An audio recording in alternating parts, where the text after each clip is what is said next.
Now, Way 31 Storm Tracker meteorologist Grace Anello with 31 Triple Doppler.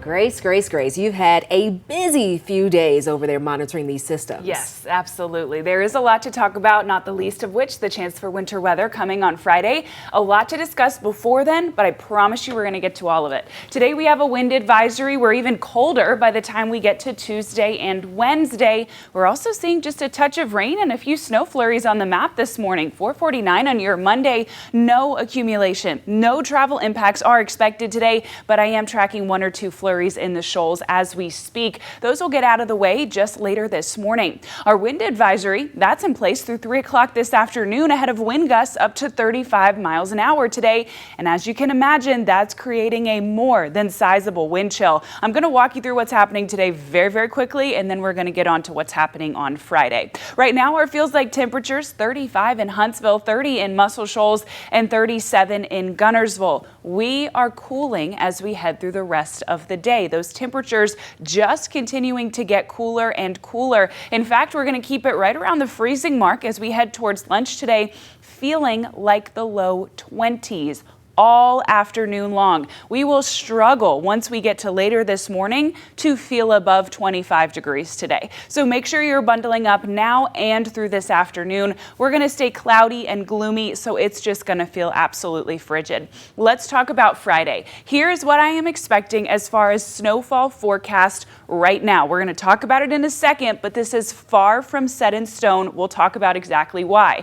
At the moment, it looks like about 3 to 5 inches of snow coming on Friday along the Alabama-Tennessee state line. 1 to 3 inches between Scottsboro, Huntsville, Decatur, and Moulton, and then about less than an inch south of that for Gunnersville, for Coleman, for Haleyville. Here is why I'm telling you that track, that amount is not exactly set in stone. This low pressure system that's sitting just southeast of Houston in the Gulf of Mexico is still moving. The next 24 to 48 hours will be crucial to this snowfall forecast. If it tracks north and east, making its way north of Savannah, Georgia towards Atlanta, we're going to end up with more liquid. If it goes just a little bit north, we're talking freezing rain. Just so we're all clear, that would be the worst of what would happen. Freezing rain falls as liquid, instantly turns to ice when it lands. We don't want that. If it goes very far north, we'll get rain. That would be the best option. If it kind of curves and makes its way closer to Tampa Bay, Florida, we will end up with all frozen precipitation, aka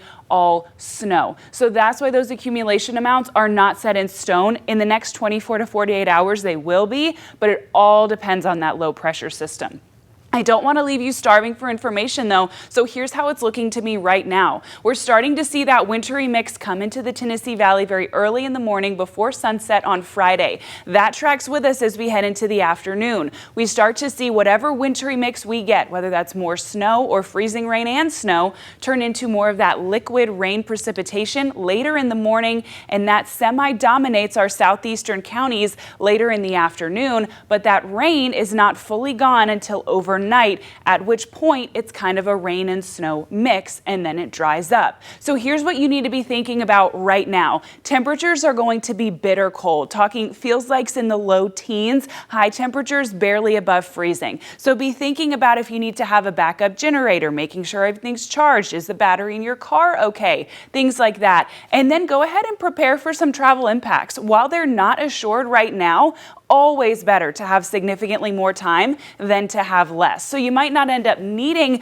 those extra plans if you do plan for those travel impacts, but it's better to at least have them in place. We'll be right back.